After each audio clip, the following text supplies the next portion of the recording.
Les autres vous donnent des opinions. Karima Brick et Rémi Villemur vous donnent une raison d'en avoir une.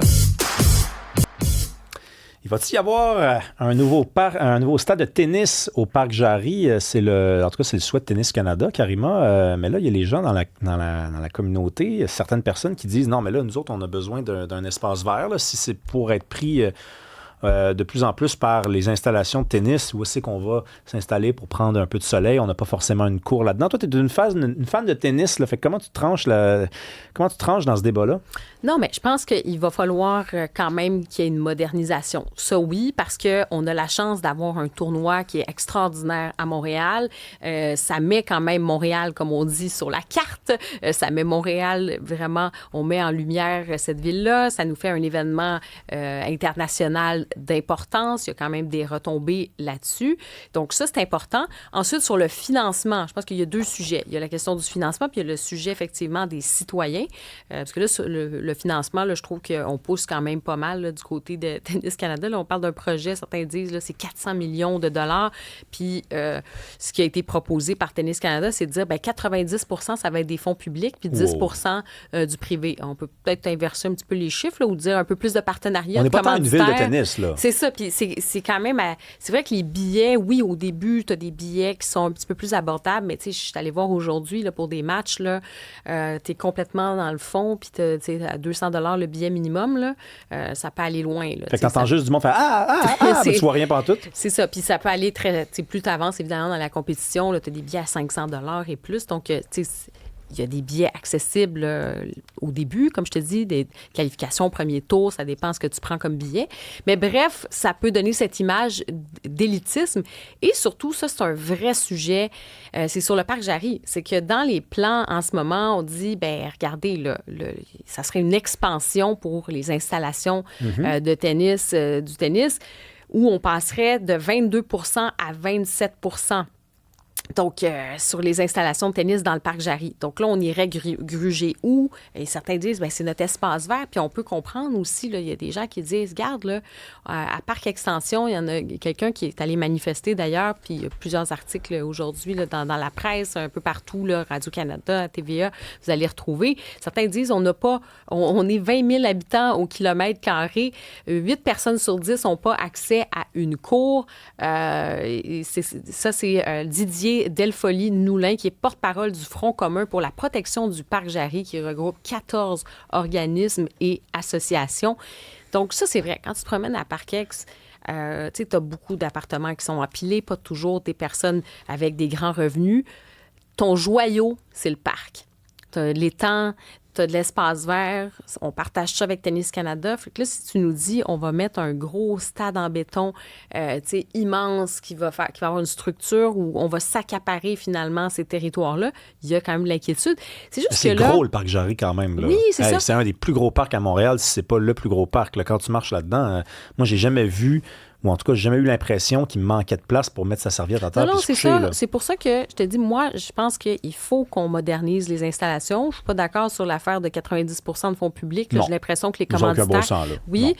Puis je pense qu'on peut réussir à faire quelque chose quand même. Si tu dis que tu as des installations qui peuvent être utilisées aussi par la communauté pendant l'année, tu sais, c'est si t'empiètes puis c'est juste un truc privé qui sert 2 semaines par année, là, on a un problème. Mais tu sais, si tu as un peu plus d'accès pour les gens... Et la mouture n'est pas finale aussi. Puis ça, c'est ce qui est un peu problématique. Bon, il y a des images qui ont circulé de cette espèce de stade. À Tennis Canada, ils ont dit non, attendez, là, c'est pas... il y a des images qui ont circulé, c'est pas forcément ce stade-là.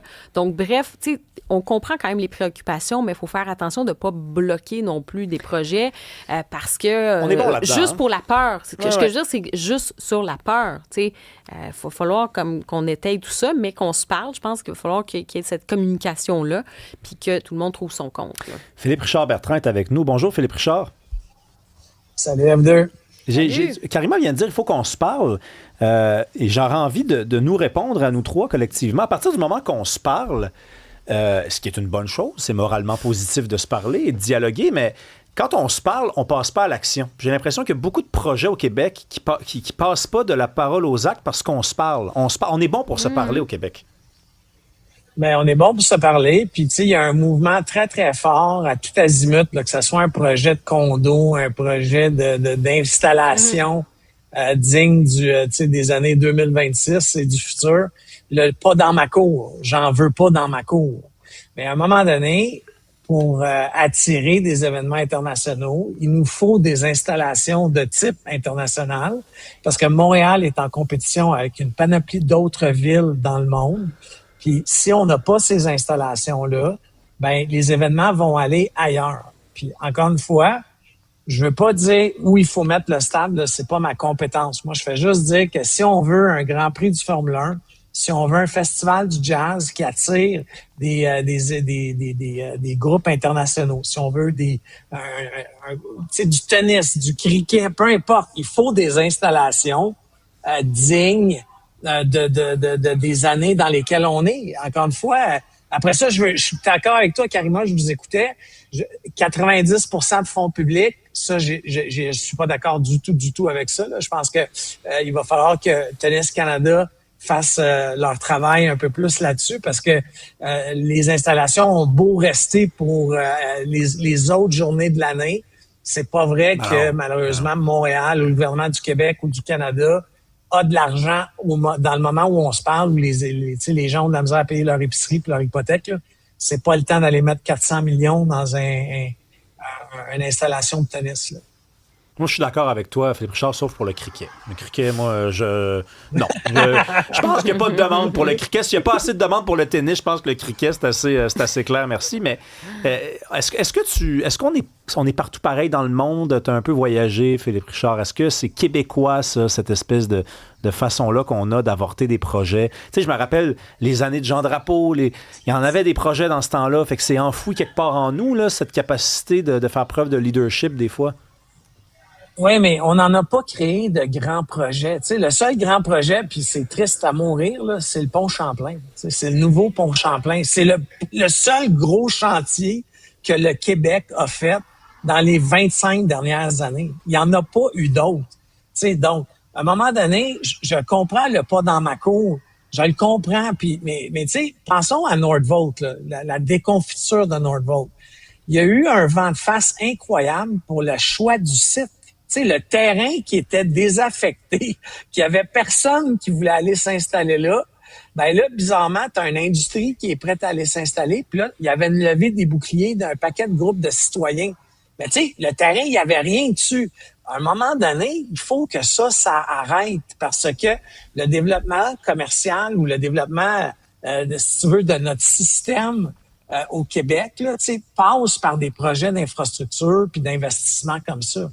Encore une fois, là, je parle pas d'investissement du public là, dans le sens du gouvernement, mais s'il y a des industries qui sont prêtes à s'installer, à respecter nos lois sur l'environnement, respecter nos lois sur l'impôt, sur la langue, sur notre culture, faut les accueillir.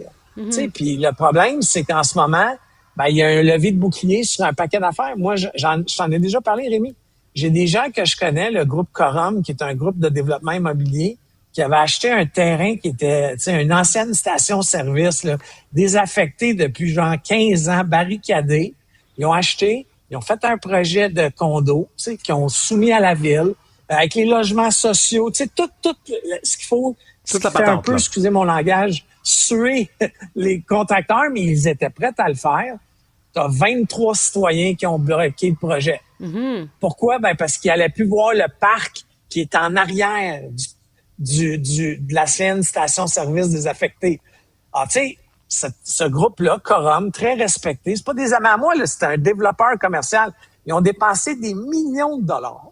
Puis là, ils se font bloquer par 23 citoyens. Est-ce que c'est normal? Non, selon moi, c'est pas normal. Non, c'est une bonne ça. question, là. Mais, tu sais, on s'en va justement en campagne électorale. Moi, je regardais parmi les nouveaux candidats là, dans les différentes formations politiques. On voit quand même, on change quand même de génération aussi, même sur les leaders politiques d'aujourd'hui. Quand même, il y a un changement, là, tu sais, même en termes j'allais dire, de génération. Penses-tu que le discours doit changer? Parce que quand tu regardes les États-Unis, évidemment, c'est les Américains, là, le fameux « think big », puis on on y va, puis il y a comme une fierté d'annoncer des projets, on va de l'avant. Penses-tu qu'il y a peut-être un rééquilibrage dans notre discours québécois, discours public? Parce qu'on est tout le temps, ah oui, mais là, l'argent, puis c'est les fonds publics, puis l'argent, mais on ne parle pas assez peut-être d'investissement, de vision, de dire, hey, on va bâtir quelque chose. Oui, c'est des coûts, mais on investit dans l'avenir. Penses-tu qu'il y a peut-être quelque chose là à changer dans notre façon de faire? Ben, je pense que c'est culturel au Québec depuis nos années où l'Église était très présente là, dans nos vies, là, ce qui n'est plus le cas. Mais je pense que ce passé-là fait en sorte que d'accumuler de la richesse, de créer de la richesse, et là je parle de la richesse monétaire, ok, de créer de l'argent, là, c'est mal vu. Puis on le voit. Je vous parle en ce moment de l'Alberta. Je suis à Calgary depuis 4 jours. Puis, tu sais, on voit pas ça en Alberta en ce moment, là. Puis, tu sais, je suis pas un expert de l'Alberta, mais j'y viens assez souvent. Tu sais, il y a des chantiers pratiquement partout dans la ville de Calgary en ce moment. On construit des infrastructures. On investit dans le parc où s'en va les Stampede, pour le Stampede, là, qui est l'immense rodéo. On construit une nouvelle amphithéâtre pour les Flames de Calgary. Tu sais, ça bourdonne comme ville, là. Ça bourdonne. Montréal, c'est pas ça. Ça ferme. Ça placarde, ça, tu sais, pourquoi? Il y a beaucoup de bureaucratie, tu sais, encore une fois, mais ça répare, Philippe Richard, je t'interromps 2 secondes, ça répare à Montréal, parce que des chantiers, tu peux pas dire à Cube Radio qu'il n'y a pas de chantier à Montréal, le monde nous écoute, puis non. Qu'est-ce qu'il dit là? Oui, mais c'est juste que c'est pas, on construit pas, on répare. Mais on répare toujours. Tu sais, il y a des artères routières, Rémi, là, ça fait 10 ans qu'ils sont en construction. Ah oui? Tu sais, est-ce normal que la rue Sainte-Catherine, c'est un chantier de 5 ans? Ici, là, en Alberta, là, il y avait du monde avec des pics et des pelles hier. On était dimanche. Puis samedi, il y avait du monde avec des pics et des pelles sur des infrastructures qui appartiennent à la ville ou au gouvernement provincial, là. Ça construit 7 jours sur 7 ici, de nuit s'il le faut. Au Québec, 9 à 5, puis 9 à 3, puis tu sais, à un moment donné, il va falloir tout défaire ça.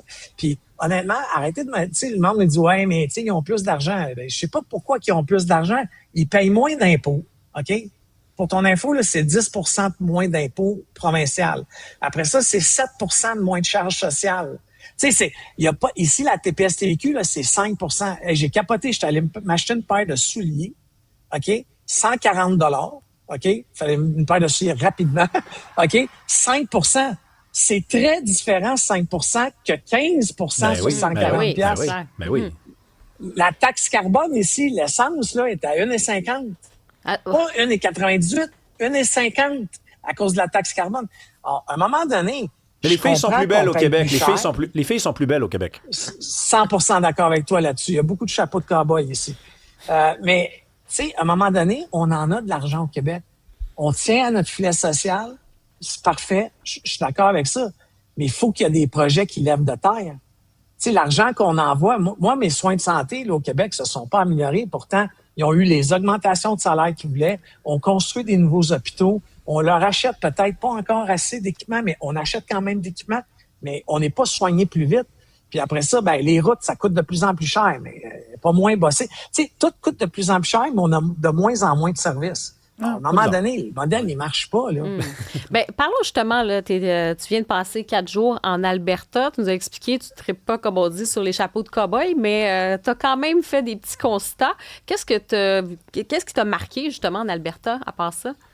Mais en fait, c'est le vouloir de bâtir des infrastructures, c'est le vouloir de construire des choses, c'est le nationalisme albertain. Tu sais, le nationalisme québécois, on en parle souvent, on s'en va en élection, mais est-ce que le nationalisme québécois, ça voudrait pas dire de vouloir construire des choses, améliorer le sort des Québécois, leur donner, tu sais, le Québec là, puis tu sais, c'est extraordinaire le Québec, j'adore le Québec.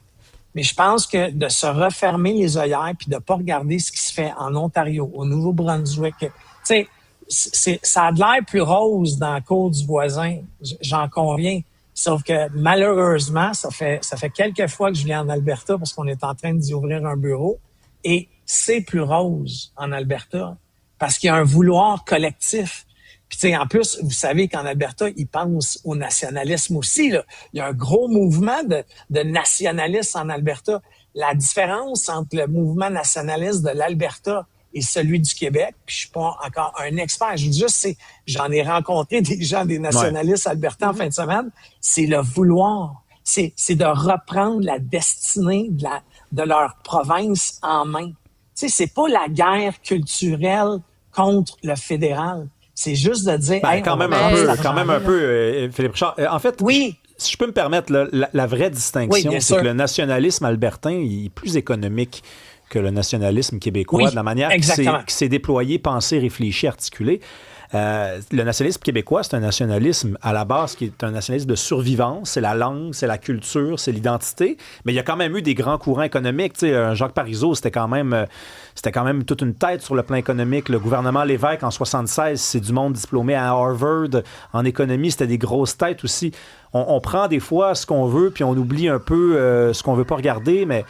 je pense que le mouvement souverainiste québécois, le mouvement nationaliste québécois pourrait incarner autant le volet économique que ne le fait le mouvement indépendantiste ou nationaliste albertain, mais le mouvement nationaliste albertain n'aura jamais la dimension culturelle, linguistique et identitaire du mouvement nationaliste québécois. 100%, parce qu'ils n'ont pas les mêmes enjeux que nous au Québec. Par contre, le mouvement nationaliste albertain est tenu par des entrepreneurs. C'est les entrepreneurs qui poussent le mouvement. Puis les entrepreneurs, on en a parlé, moi puis toi, Rémi, en privé. Les entrepreneurs, on a une propension au risque beaucoup plus importante. Ça fait partie de notre quotidien, le risque. Moi, je prends des risques à tous les jours. Présente-moi un projet nationaliste au Québec à un entrepreneur, puis que je le comprends, j'ai beaucoup plus de chances de tolérer le risque qu'un autre Québécois. Puis je veux pas généraliser, je veux dire juste que ça fait partie de notre archétype. Oui, mais en ici, le mouvement nationaliste, il est collé sur les entrepreneurs. Okay. Puis je vous parle pas les fortunés. Sur la base, les PME, ils veulent convaincre les PME que ça serait mieux d'avoir un pays en Alberta. Mais attends, parce que là, j'ai l'impression que c'est un peu paradoxal ce que tu dis, parce que là, tu nous dis qu'en Alberta, finalement, les entrepreneurs, ce goût du risque, il y aurait le goût, pratiquement le goût du pays, ils accompagnent ce goût-là, ce nationalisme. Moi, j'ai l'impression, des fois, quand on regarde... une partie du milieu des affaires ici, l'establishment économique, on a l'impression qu'on nous dit qu'il ne faut pas trop de vagues. C'est l'incertitude économique avec les États-Unis, Donald Trump. C'est pas nécessairement... J'ai l'impression que ce que tu décris, ça n'a pas rapport avec ce qu'on constate au Québec. Comment t'expliques ça à ce moment-là? On est plus frileux ici, en fait, dans le milieu des affaires? La grosse différence, c'est qu'on est une province subventionnée. Pour t'établir au Québec, pas juste le Québec, il faut arrêter de dire ça aussi. Là, quand on parle des industries en Ontario, quand on parle de décider d'investir davantage sur certains secteurs de l'économie, tu sais, je trouve que ce discours-là, ça encourage justement le fait de penser que finalement, on ne vaut pas grand-chose. Carrément, tu sais, quand tu payes 6 % d'impôts corporatifs en Alberta, il n'y a pas de place énorme pour subventionner un paquet d'industries. Tu sais, regardez ce que la CAQ a fait la semaine passée. Là, le pipeline de l'Alberta en Colombie-Britannique, ça va être des milliards. Ça va être des milliards. Mark Carney a dit on va le financer. Le privé ne s'est pas pointé là. Voyons donc. Ça va être subventionné pour les 20 prochaines années, au même titre qu'on Non, mais c'est des milliards de dollars. C'est des milliards de dollars, Philippe Bertrand. Tu peux pas dire qu'on met pas d'argent là-bas. C'est juste ça mon point. Là. Tu peux pas dire ça, là, quand même. Ça enlève pas ce que tu... Fais juste regarder. L'industrie du jeu vidéo est subventionnée depuis 30 ans au Québec. Okay? J'ai déjà fait une chronique là-dessus, comme quoi tu t'enlèves les subventions qu'Ubisoft a eues mondialement. Là. Puis le groupe Ubisoft mondial a pas fait d'argent sans nos subventions. Okay? Puis la semaine passée, on leur a redonné 25 millions d'argent. La CAQ là, leur a donné 25 millions de subventions la semaine passée. Petit cadeau avant les élections. Tu comprends que si tu fais Ubisoft dans Google, là, ça va pas très bien chez Ubisoft. Tu sais, c'est une compagnie publique en bourse, là, c'est facile de trouver de l'information. On est encore à les mettre de l'argent par-dessus l'argent, de l'argent qu'on leur donne. C'est la cerise sur le Sunday. Alors, à un moment donné, c'est quand que ça va arrêter? Si Ubisoft est pas capable de faire des profits, c'est peut-être le temps que ça ferme. Pourquoi c'est ton salaire, mon salaire qui paye ça? On peut parler d'Ubisoft, on peut parler aussi du fait qu'on a essayé de créer pour l'industrie du jeu vidéo, on s'est dit on va essayer de créer cette niche-là au Québec pour développer le jeu vidéo. Comme je te dis, on peut parler du cas d'Ubisoft précisément, mais il n'y a pas que ça non plus. Cela dit... mais 30 ans de subvention, Karima. Cela dit, dans ton modèle d'affaires, tu as 30 ans de On subvention. peut en parler. Je te dis juste qu'il faut aussi parler du fait qu'à un moment donné, là, si on s'en va vers un pipeline, je veux dire, c'est les Canadiens au complet, y compris les Québécois. Quand on parle de milliards de dollars pour ce pipeline pour aller vers la Colombie-Britannique aussi, qui va bénéficier aussi de milliards de dollars, on ne peut pas dire non plus que de l'autre côté, on n'est pas dans cet état aussi où on subventionne. C'est juste ça, je pense que c'est quand même important de le mentionner. Là, on n'est pas les dindons de la farce non plus. Je suis d'accord avec toi, mais je pense qu'il faut juste faire attention au même titre. Le pipeline pour l'Alberta, là, c'est un investissement stratégique et névralgique. J'aimerais ça qu'on investisse d'abord notre... Mais je pense qu'il voudrait aussi, Philippe Richard, si c'était des investissements névralgiques. C'est ça, moi aussi, je veux. C'est pour ça. On les a pas non plus. Hydro-Québec va investir 200 milliards dans les prochaines années. Oui. Ça va être le plus gros donneur d'ouvrage pour les 40 prochaines années. Cet argent-là va venir de notre poche. C'est comme une subvention là, pour votre info. Là. Ça vient de notre argent. Je fais juste dire, le fédéral. Encore une fois, là, je vous dis pas que l'Alberta est parfait.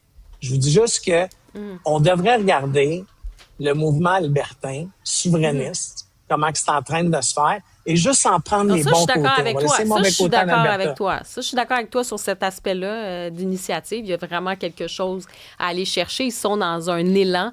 Et on va les regarder aller. Non, mais cette énergie-là, je suis contente qu'il en parle parce que c'est vrai, Philippe Richard Bertrand, là, on a besoin d'un peu de ce souffle-là, de cette énergie-là, certainement. On s'en parle bientôt, mon vieux. Bon périple chez les Stampedes. Bye bye. Salut. C'est vrai.